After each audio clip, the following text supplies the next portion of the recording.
Hello everyone, welcome back to the channel. Once again, another SWI, and this time it's actually against one of the most popular phones ever released. And I do want to say I still have kind of like a cold, so my voice might be going in and out. It might get a little groggy here and there, so I apologize. I'm not trying to offend you guys, but I don't want you guys cyberbullying me at the same time, so I had to let you guys know before this video started. Now, the Samsung Galaxy S6 came out in March of 2015, so this year it'll actually be turning 4 years old. Actually, it's over 4 years old at this point. It's going to be turning 5 years old sometime soon. And when this phone came out, it was a very polarizing device. I remember when this phone in 2015, I think I still owned my LG G2 at the time, and I bought it for like $100 and I was saving up money to buy the next phone that eventually was the 6 Plus. But this phone was on my radar because it was like one of the craziest phones at the time. But then once people started using it and people found out more and more about it, people started hating on this phone. And to keep you in kind of the same realm, in 2015, the G2 didn't have an SD card, didn't have a removable battery. At least my model didn't. I think some G2s did, but the Galaxy S6 fell in line with so much of that. But looking at it now, it was probably one of Samsung's weirdest decisions and probably one of the worst phones ever released from Samsung from like probably ever. It was like one of their weirdest design choices, weirdest choices overall. But I think the Galaxy S6 was super important as well, because without that, probably wouldn't have gotten like the Galaxy S7 that was pretty good and the Galaxy S8, which was very, very good in my opinion. Looking on the outside, as you can see, we have a 5.1 inch Super AMOLED display. That one is 1440p by 2560 with 577 pixels per inch. Now, numbers mean one thing, specs mean one thing. In real life use, I can tell you, back in 2015, this was an amazing panel, probably the best panel of that year. And even now in 2019, this panel is still a very good panel in my opinion. Is it the best looking panel? Is it this? Is it that? Probably not, but for the time being, from when it was released and holding up to it now, it's a very sharp panel. And for the Galaxy S series, it was the first time they ever used a 1440p panel, so that was actually a pretty big step up, and that's a humongous thing. And even continuing on with the front, we had a fingerprint sensor on the front, which continued on for the Galaxy S5, but this one was a little bit better. You had the capacitive buttons on the side. The bezels were a little bit thinner, and in my opinion, it looked much better than the Galaxy S5 in terms of the front. I think the black model looked way better than the white model, but that's just me. The chassis of the phone was much better as well. And looking on the back, you have a glass back, which was super premium, and single camera sensor, not a big deal to me. You had that little flash on the back, and headphone jack, still micro USB port. They didn't switch to USB Type-C. This was 2015, so it's kind of okay. And just the overall feel of this phone felt so good. It just did not feel like a cheap phone at all. Coming from a Galaxy S5 or Galaxy S4 or Galaxy S3, from when those phones were released, it kind of makes sense. Okay, 2014, 2013, they didn't have the most premium phones in the market, but this phone really stepped Samsung's game up, in terms of the way the phone feels. They weren't shooting for just trying to be like the most optimal phone for the best of everything. They just wanted to be the most premium phone. And when you're feeling the Galaxy S6 at Best Buy and you're comparing it to like an iPhone 6 or iPhone 6s eventually, those phones really felt really, really good. And Samsung wanted their phones to be on the same par with them. So with the Galaxy S6, they took a chance of removing the microSD card slot and the removable battery and just kind of making it as premium as they could, as thin as they could, by making the device, fully glass, but they had to take out some parts too, which was kind of weird. But that pretty much covers it up in terms of the outside. No IP certification, so this phone really wasn't waterproof at all. But it wasn't a completely bad phone at all either. It wasn't a complete flop, but in terms of the design choice, I think it felt like a very premium device, and it still holds up quite well in terms of today's standards. Now, moving on to the software side of things, this thing was released with Android Lollipop. Now, there was no Android Oreo on it. It stopped at Android Nougat, which kind of sucks in my opinion. The Galaxy S7 did get Android Oreo, but both the Galaxy S6 and the S6 Edge did not receive that One UI update, which isn't that big of a deal. I mean, this phone was kind of expected not to receive that, but it's kind of, weird that this phone was stopped at TouchWiz, especially with the Galaxy S7. TouchWiz really wasn't good, and I don't really think anybody really liked it, to be honest. One UI is a little bit of a different story. It's much, minimalistic, but it's still kind of bloating in my opinion. The Galaxy S6 stopping at Android Nougat, that was probably at the height of TouchWiz when it was just so boggy and so clunky. Samsung really didn't do its favor by, partnering up with Verizon and some other carriers to add their own carrier apps inside of it, which might not have anything to do with Samsung. It might have more to do with just the phone companies, but I don't know anybody who ever used those apps to begin with. But TouchWiz on Android Nougat really wasn't that good, but it's not getting any more software updates, so it's not that big of a deal, I guess, anymore. However, there is a little bit of a development community behind it. There are some people who are developing, some Android Nougat ROMs, some Android Oreo ROMs. I don't know if I saw Android Pie ROM or not, but there were some ROMs out in the market, which is super nice.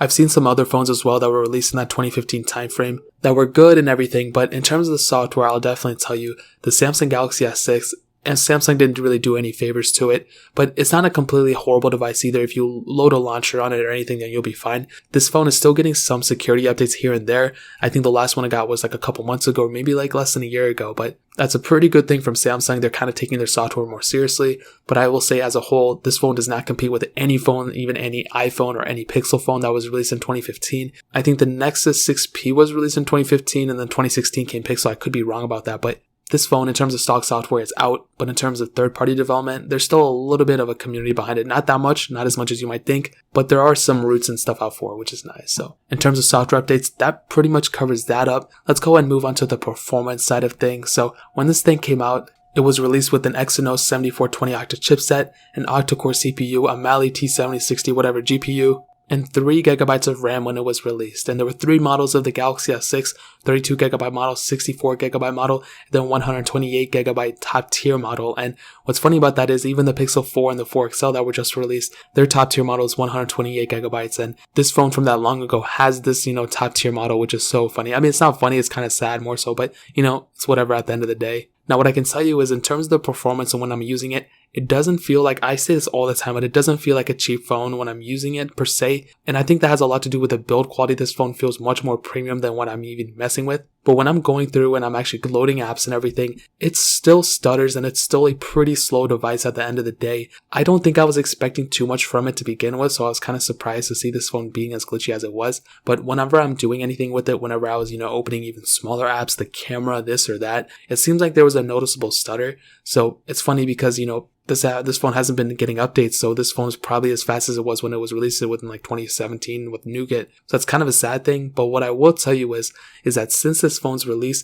it's still getting updates through the App Store. So even though it's not getting OS updates, the apps are still getting updates within the App Store, and those apps are not being, updated for the Galaxy S6. Those apps are getting updated for like the Galaxy S10 and the Note 10 and the OnePlus 7 Pro and all those things. So those apps, they're getting more and more demanding from a phone, while the Galaxy S6 is still stuck at that 2015, chipsets and the 3 gigabytes of RAM, where the phones now have like 15 or 16 gigabytes of RAM sometimes. So I'll definitely tell you in terms of the performance, it's very, very average, less than average. I was expecting more. I mean, the iPhone 6s holds up better, and that was released a little bit after this. That phone holds up better in my opinion than the Galaxy S6. However, like I said, that S6 still has a little bit of development community behind it. Maybe my performance would be a little bit different had I installed a custom ROM on it, which I know it would be different. But in stock software support, not everyone's going to be doing it. Not everyone's going to be flashing ROMs here and there. So in terms of performance, I'll tell you, very below average. It was less than what I was expecting. On top of that, this phone does heat up quite a bit. I wasn't expecting it to heat up as much as it did. When I'm loading even though the more intensive games, this phone gets hot. And when I was charging it, this phone got hot too. So I don't know what the deal is with the Galaxy S6 and the Galaxy S4, both of them. Every single Galaxy S6 I've had like 4 or 5 of them. They've all heated up on me, and this one is no exception. So I think it's like a universal problem for the S6. So without a doubt, I'll definitely tell you in performance, I wouldn't recommend people using it in my opinion. But it's good enough. I guess it'll get you from point A to point B, but this one really didn't hold up well in terms of the years that it's been out. So moving on to the camera side of things, a single 16 megapixel wide angle lens on the back with optical image stabilization. Pretty decent. You can shoot 4K at 30 frames, which is funny because that's the same resolution as the Pixel 4 and 4 XL. I'll definitely tell you, when I'm messing with this camera, it feels, in terms of the image quality, I think the image quality is pretty decent. I don't think it's like a bad image quality at all. I think it's pretty good. When I'm taking photos, whenever I'm doing anything with it, it seems good in my opinion. And I think this camera quality is one of the highlights of this phone still, even though there's not a lot of highlights for it. The camera, Samsung did a really good job at it. And you can do 1080p at 60 frames, which back in 2015 was like an average in my opinion. Now, one cool thing to note is that this camera still has a lot of features built in. So you can go and, do a lot of different things. It doesn't have like portrait mode or anything crazy, but you can simulate a lot of those features with like third-party apps in the App Store, so that's fine. One cool, important thing to note. But one thing to note is that since then, we might have seen, software improvements here or there, but we've seen hardware improvements for the cameras. We have dual camera setups, triple camera setups, with telephoto lenses, ultra wide lenses. And this phone, even though software-wise it's not really lacking, it's lacking in the hardware. So that's kind of a big major thing right there. A cool thing though is that with the 5 megapixel front-facing camera, you can shoot 1440p videos, which is super, super nice. And I think that's a really awesome thing. So overall, what I can tell you is in terms of this cameras, they're definitely good. The front camera really isn't that good in my opinion, but the back camera still kind of holds up in my opinion. So that's a really cool thing about this phone. Now moving on to the worst thing about this phone, the battery life. This thing has a non-removable 2550 mAh battery and does have wireless charging, which is nice. But the worst thing about it is that they did make it non-removable coming from the Galaxy S5. But on top of that, they put a smaller battery inside of this. And they increased the screen resolution, increased the screen, all these different things. And like, it's crazy that they did not even increase the battery size. And I think this is one thing where Samsung knew they failed at. They improved it with the Galaxy S7.